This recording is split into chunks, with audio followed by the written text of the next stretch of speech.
Welcome to the channel, everyone. On this channel, we share stories of average Joes around the world and their not so average issues. Let's start with the first story. My annoying stepmom insists on being there for me like a real mom. So I disowned and uninvited her right before my wedding. Am I in the wrong? I, 31 female, am all set to officially get married to my fiancé in the coming week. Everything about our wedding is as perfect as can be, and yet there's one thing bothering me that I wish to get rid of once and for all: my stepmother. No, my stepmother is not one of those evil, scheming, or manipulative and controlling ladies that like to ruin other people's lives, but she's damn irritating in her own way. Over the last few weeks of wedding preparations, she has only gotten more and more unbearable, and it all came to a climax last night in a big fight over dinner because she did something terrible to me. My biological mom and dad divorced when I was 14, still a teenager, and I lived with her for a year, after which she unfortunately passed away. After that, I came back to stay at my father's house. At the time, he had only started seeing Yolanda, my current stepmom. Even though I didn't like her to begin with, I didn't express this opinion to my father as he had started looking a little happier since seeing her, and I didn't want to ruin that for him. I comforted myself hoping that Yolanda would simply be a phase and my dad would move on to dating other women soon. That, however, did not happen. Dad and Yolanda took a quick liking to each other and decided to get married so as to not waste any more time. Yolanda had a son 4 years younger than me, who she brought into our house. I have always disliked my stepmom for simply how overbearing she is. Since my mother is dead, Yolanda thinks that it means it's time for her to step up and fill my mother's shoes. Ever since she and Dad got married, she has made all sorts of attempts to get close to me or have mom and daughter days and offer her unsolicited opinion and advice on personal matters like my real mother would. For example, at 16, she messed around in my closet and got rid of half of my clothes because she didn't approve of them despite them being completely appropriate. I remember her throwing a big fit upon my coming home with cut and dyed hair because I had not consulted her first. I know this seems entirely normal, but I want to stress upon the fact that I have never wished to have any deeper personal relations with this woman beyond referring to her as my stepmom. I have never wanted to bond with her or take valuable advice on anything. I have informed my father of the same many times, and his usual reaction is to laugh in my face and tell me that I will get used to it and that I have to accept her as my family. Whenever we used to have guests over, Yolanda would play the hero card and tell everyone about how I lost my mother and how hard it has been for her to fill up that role in my life, even though I never asked for it. With Yolanda, our relationship is always switching between having pointless arguments about me not caring for her orders and opinions and her forcing this mother-daughter ideal down my throat and making me put aside bonding time for her. When I let it slip that I was trying to watch my weight as a teenager, she was quick to put me on a diet plan and encourage me to eat less than the recommended level of calories every day. It almost caused me to faint multiple times, but she insisted that it was a part of the process and that I just have to be strong and get through it. At the same time, she would force me on shopping trips and dictate my clothing choices so I'd end up buying only what she liked on me. She would take pictures of me that I didn't consent to and post them on Facebook with captions like "spending some quality mother-daughter time." In my opinion, a lot of my interactions with my stepmom have occurred and progressed against my wishes. She will never be like a mother figure to me, but she doesn't seem to be getting the message. If anything, she's getting herself more involved in my life as I'm about to get married. She doesn't entirely approve of my fiancé and his family, but I already put my foot down and told her she was welcome to miss the wedding if she didn't like the groom, at which she sulked around for a while. But she bounced back quickly and decided that she was going to lend me a big helping hand with the wedding preparations, which was code for I'm going to take control of your wedding and make sure it goes the way I want. The last few months have been difficult, with us fighting every 2 seconds about various creative decisions concerning the wedding theme, decorations, and whatnot. Even though she's been driving me up a wall, I've decided to be patient for the sake of my father, who continues to turn a blissful blind eye towards all of this. I know that I will not have to deal with her quite so much once I'm married, and a new problem will present itself in the form of my mother-in-law, but that's an issue for another day.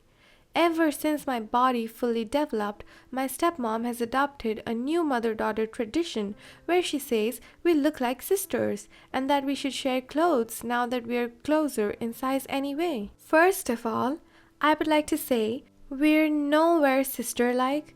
We don't even have the same genes. Second of all, I cannot explain to you how humiliating it is to share my clothes with my mother. I have tried explaining to her multiple times that I feel uncomfortable with this practice and that it is humiliating for her to go around announcing to everyone she knows about being the same size as me.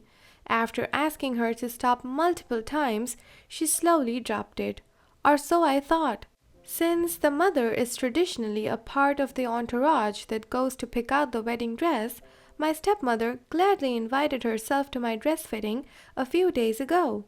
Ever since I picked the dress, she's been singing praises about what a beautiful dress it is and how she would have liked to wear something like it at her own wedding. I dismissed it as normal wishful thinking at first. Little did I know that my stepmom would take it too far.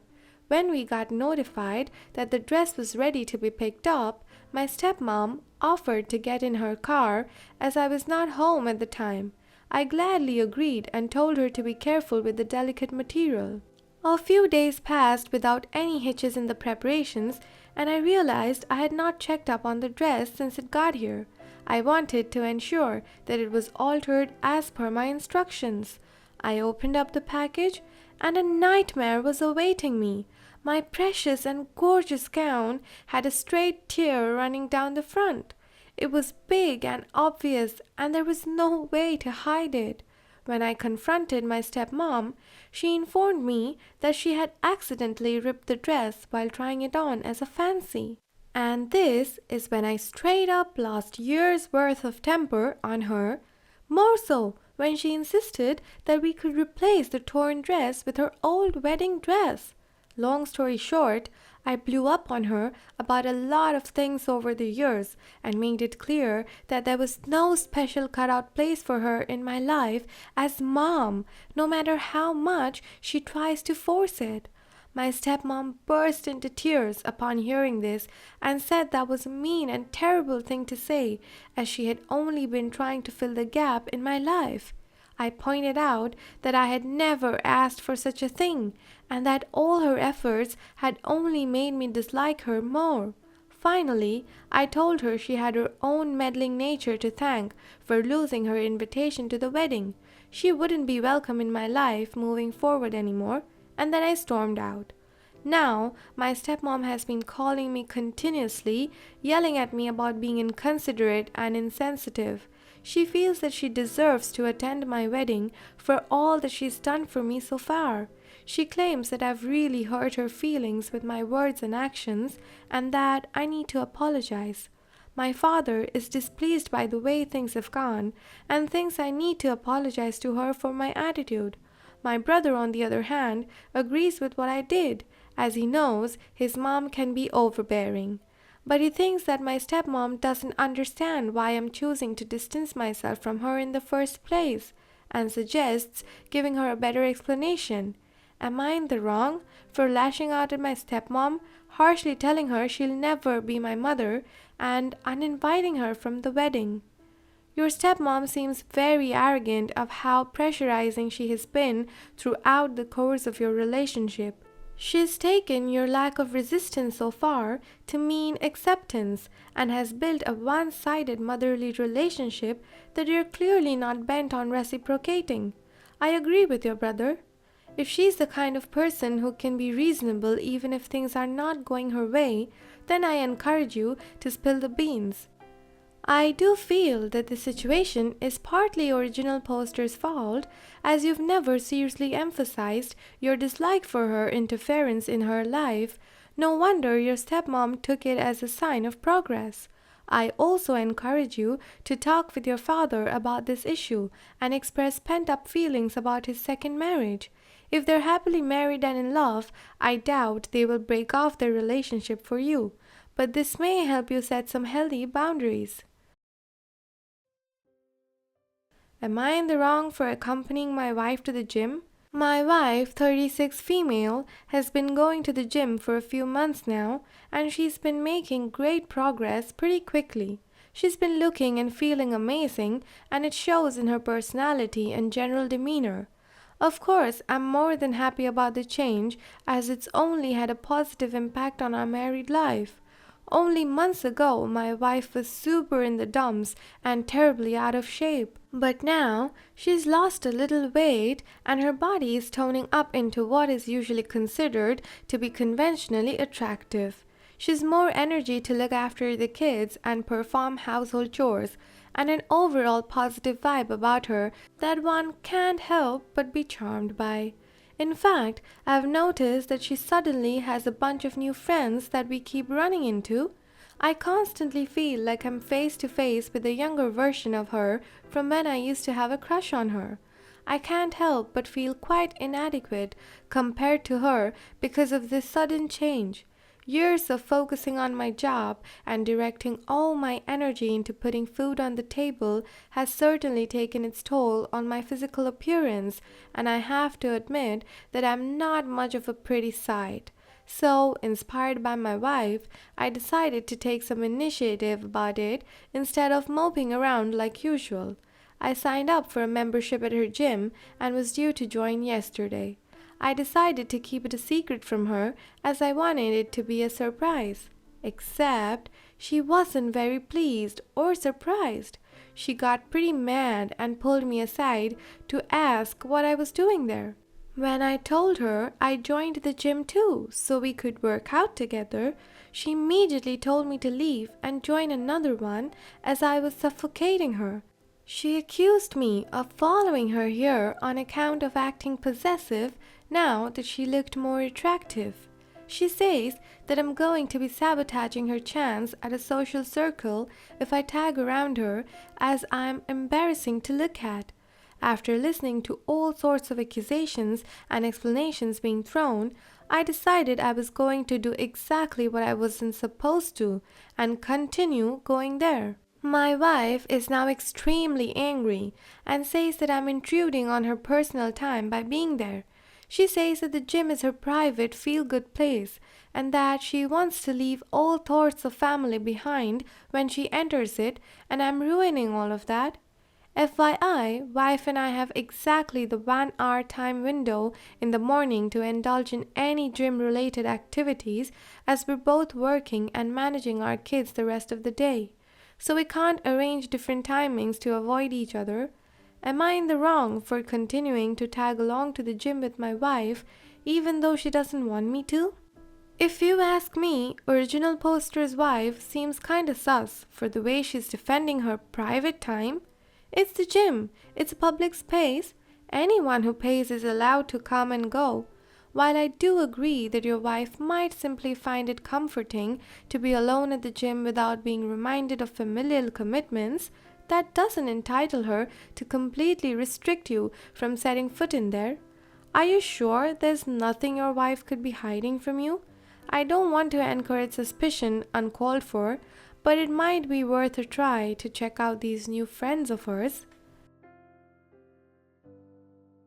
Am I in the wrong for snapping at my depressed roommate? My roommate, 19 male, and I, 20 male, are somewhat polar opposites. I like to keep my life busy and going. I'm a workaholic and a neat freak, and I've got an active group of friends that I invite every other weekend to catch up and wind down with after a long week of work and college. My current roommate leased his half of the apartment from me last year after a close senior of mine moved out. He was already quiet and shy to begin with, but he seemed like a nice and decent enough person. Our first few months of being roommates were really good. The guy didn't make too much noise and cleaned up after himself, informed me of any problems in and around the apartment, and occasionally brought me a cup of coffee when he noticed I was about to stay up late to do a paper. So I was a little taken aback when his behavior did a whole 180 after another wave of COVID struck. A lot of people had managed to catch flights back home before it got bad, but my roommate and I were not a part of that crowd. We resigned ourselves to spending the next few weeks cooped up inside. I was actually excited as this seemed like a good opportunity to get to know my roommate properly, but his mental health plummeted for the worse. If he was quiet and withdrawn before, he was absolutely shut off from the world now. He would lock himself up in his room for days on the go, without a single sign of life. It got to the point where I started dropping off some takeout outside of his door because it didn't seem like he was feeding himself. Whenever I managed to get him to talk, he sounded miserable, drained, and completely uninterested in keeping up a conversation with me. I could tell that he was going through some sort of a depressive episode, but I wasn't sure if there was something I could do. His friends did come knocking a couple of times, but he refused to open up. Even if he did, he kicked them out after reassuring them that he was alive. After a few days, I had had enough, and I barged into his room and physically pulled him up from bed and ordered him to clean his nasty mess of a room. I must have lost my temper and yelled a little because he started sobbing at my words. I was hoping that working on something as small as cleaning his room would motivate him to clear his mind. But am I in the wrong for snapping at my depressed roommate even though I only wanted to help him? We hope you enjoyed today's stories. Use the comment section below to state your verdict on the situation, express your opinions, and share some valuable advice.